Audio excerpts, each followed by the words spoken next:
and welcome to Talking Business with Beverly. I am your host and business strategist, Beverly Walthour. And so we want to thank you for joining us. So as an entrepreneur, our goal is to help you create time and financial freedom. And so we do this by not only addressing your business needs, but also your physical, mental, emotional, spiritual, financial, and relationship needs as well.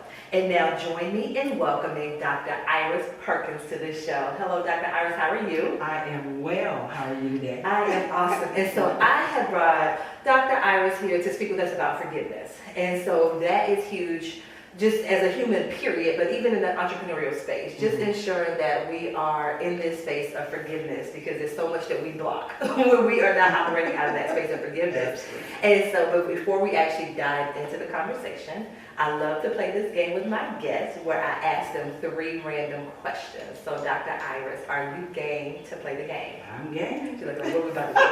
What we about to do? So my first one, when you were a kid, what did you want to be when you grew up? An actress. Oh, have you done it? Have I seen you on the big screen? In the Not yet. Not yet. Not Okay. yet. I actually went and performed for my neighbors. And I knew that I was going to be in front of millions of people. Okay. But, I'm getting it another way now, but eventually it'll I come. love it. I love it. I love it. And then, what is your favorite way to relax? Do I relax? Too. Well, I enjoy playing Miss Pac-Man on my 1980s. That's what I know it has to be old school. Oh, yeah. I love that. And that helps me relax. And also working puzzles, 1,000-piece puzzles, putting those together. That helps me. Okay, and then the last one. What's your favorite dish to make? Favorite meal? Cook. Yeah. Oh, see here. Wow. She's too busy playing Miss Pac-Man to get in the kitchen and cook. Is that what you saying? Well, I can say the favorite meal to eat is breakfast. I'm gonna let you have this. I already said, look, what I don't do is that. Okay. If y'all saw the look she gave me, did you say cook? I love it. So let's go ahead and just dive on into the conversation. So just tell us just a little bit more about what is it that you do. Okay, I'm glad you asked. I help mature women, or mature Christian women, between the ages of 35 and 65 to eliminate emotional pain and to develop inner peace from past hurts, and so that they can develop mental freedom. Ooh. And I use biblical principles to do that. I love that. Oh, that's a lot. We're gonna unpack all of that. We have enough time? Yeah, I know. Like, look. So tell us, how did you get started in this realm? How did you get started in this realm? Wow. I've been hurt so much. And I know that's the story of so many of us. But some of those things really make us coarse on the outside and make us mean, make us hard and callous. And when we find true love, we can't receive it like we should. And so, just as a child, just going through, physical abuse and all types of different things. It's an amalgamation of things that brought me onto this. But I've just been hurt so much and just rejected in so many arenas. And I came to the knowledge that, this is what it is that I'm designed to do, to help other people feel better. So you took your pain, and that's now part of your purpose. Yes, absolutely. Oh, Absolutely. wow. And so what's the mission of what it is that you do? What's the mission of your business? The mission is to definitely get people into freedom. People cannot move forward because their mind is still in the past. They can't move to the next level. They can't get to their next because they're stuck in the past. And so with eliminating those feelings that are attached to the past, then we're able to move forward. You don't always forget, but the feeling that's attached to it will no longer control you.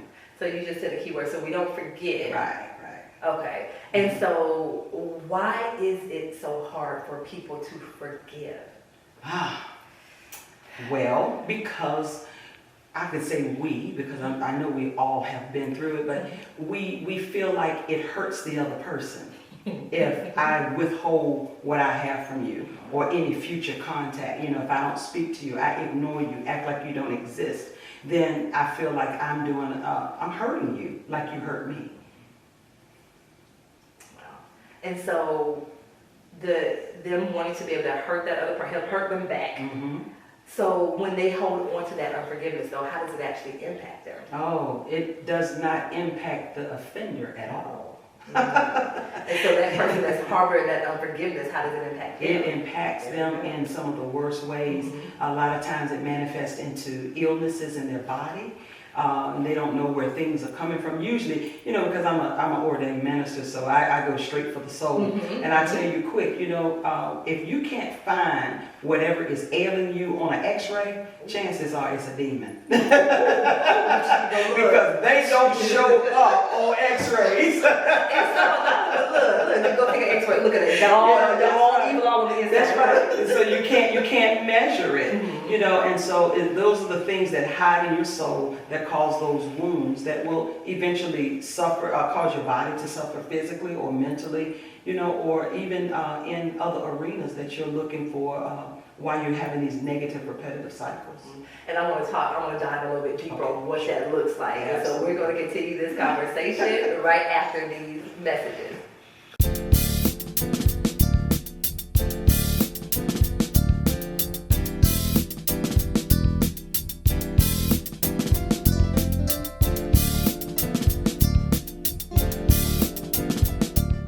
Hello and welcome back to Talking Business with Beverly. And so before the break, we were speaking with Dr. Iris Perkins, and she's going to speak with us about forgiveness and how that impacts us, because she already pointed out real quick that us harboring this unforgiveness, it doesn't impact the other person. We're the ones that are being impacted. So how does this manifest? How does it look? How does it show up? Because you mentioned it could be sickness, it could be whatever, but how can that actually look in someone's life? If they're harboring this unforgiveness, how does it manifest? Well, I can tell you personally what I experienced from one instance, because it was just so many people that I hated. And the truth of the matter is that a lot of us hate people and don't want to admit it. The truth of the matter is either you love someone or you hate them. It is no in between. We put like in there because we want to balance. No. Either you love them or you hate them. And I realized I hated so many people because of what they had done to me. So I was dealing with a situation with a person, and they had really, they weren't really friends with me, but just the things that they did was just, to me, was offensive. And I started having migraine headaches because the situation was all I could think about. And it was controlling me. And when I woke up, I thought about it. When I went to sleep, I thought about it, and it just kept controlling me. And so one day I saw this person praying, and the Lord spoke to me just as clear as day and said, this person has forgotten about this. Why can't you? And so from that point, I learned to release that, and my migraine headaches disappeared. Never to have them again. And this was over 25 years ago that I dealt with this situation. And I don't get sick. I don't get sick. And so I just noticed my body was going through depression and an amalgamation of issues. I was suicidal. It just had so much happening, all because I would not forgive and release that person from the prison in which I was holding them. And that's amazing, because just like you said, that person going about their business by zero clues that you were even over there plotting murder. Right. That's it. They didn't know how close. Because that's the extension. That's the extension. And so, as people come to you and they're like, okay, Dr. Iris, I cannot keep operating like this. How do you support them on that journey to helping them to reach forgiveness? I right now I have small group classes. I try to keep the classes small because I want to be able to give that personal touch to everyone. But I deal with a lot of women who have been offended physically when they were children, molested or raped or things like that. I find that I have more are looking for that freedom from those instances, and so I take them through a process. Something that I've already mapped out and have tested over the years. I've been doing this over 20 years. Okay. And so I've mapped this process out, and within the first 24 hours, I've noticed, and this is not everyone, but in some of the results, the first 24 hours, the lady said she had never slept so peaceful in her life. She was just so overjoyed that, just going through this act of forgiveness, when she didn't want to forgive the person, but when she decided to do that, she said she had not slept so well in so long. And so, you said earlier, forgiveness doesn't mean that you forget. Because, sometimes people say, just get over it. Is that, do I get over it? Like, how do I? No, you don't get over it just by saying get over it. Oh, that don't it's cute. It's really cute, but it doesn't work. I mean, it's not helpful to that person for me to run up to you and say, well, you need to get over it. That happened 30 years ago. Okay. No, because even though it happened, sometimes we have those things still stuck in the recesses of our mind. And I had one lady who had some things stuck 50 years, and when I started talking to her, she said she had forgotten about it until this very moment. And so it was causing a lot of issues with her in daily life, with her job, with people, being able to confront issues, the way she dealt with things, she was blocked. And so we were able to get her released. Not just with forgiveness, but we also deal with soul ties, generational curses. We also deal with trauma, images. We deal with even willful disobedience. So we deal with all of those things because they're all open doors for the wounds in your soul. And so is this an overnight process thing? Oh. You just said the other lady said she got a good night's sleep. She Yeah. fixed. That was the first step. That was the first step. We worked on fixing her, and we got that part of her fixed because we went through forgiveness. But then we have to go now through generational curses so that we can stop repetitive cycles. And so many times, once you have forgiven, you have to go and start looking at, so why are my finances acting funny? Or so why am I not able to love? Why am I, divorced 3 or 4 times? Why is it that my children are divorced? Why is this pattern going through my family? And so we deal with those issues also. So we can get you straight within 24 hours. Now, it's not typical for everyone, but it's all in how you go through that process. And so you mentioned that phrase, generational curses. Yeah. And I want to do a deep dive into that particular conversation because you even touch, you're like, well, hey, I've experienced divorce and then my kids, and then I look back at mama and grandma. So we just want to talk about that, the generational curses, and then just some things that we can do to address those and break those generational curses, or at least attempt to do that. And so we're going to continue right after these messages.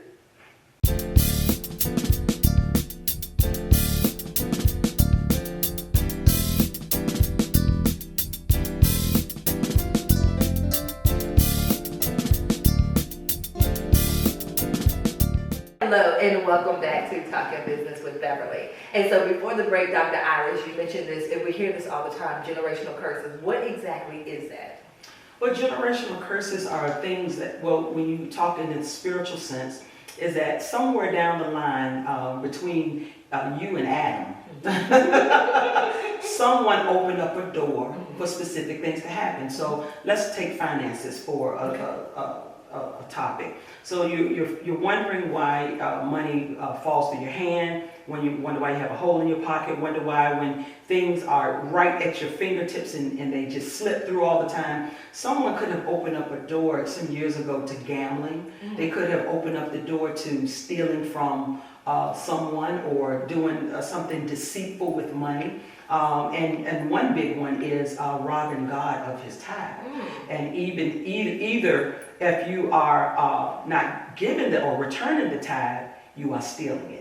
So it's one way or another. So down the line, you'll find that those things have happened throughout the family. And then it takes place in the generations. That means, someone has something that they haven't repented for. And there's something that need to be repented for. And we have to repent on the behalf of ourselves and our family line if we're going to break this cycle. Because I don't want to pass this on to my children.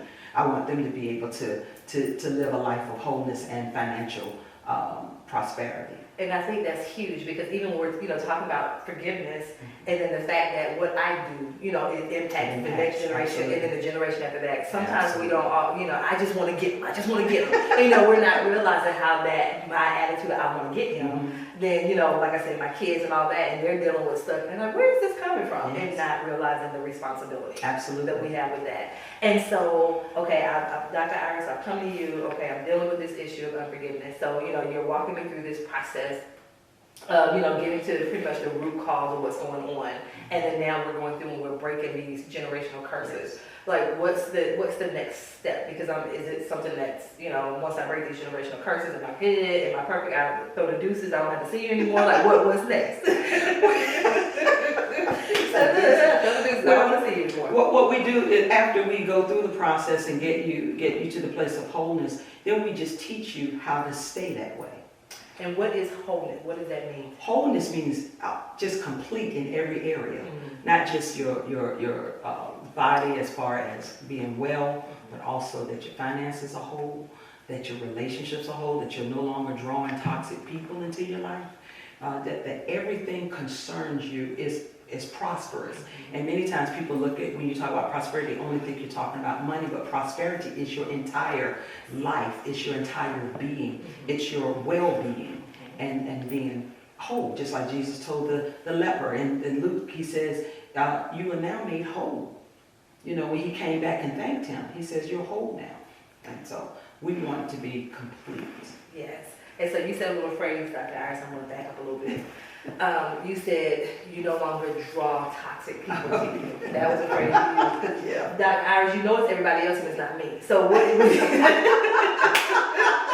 That's what we tell ourselves.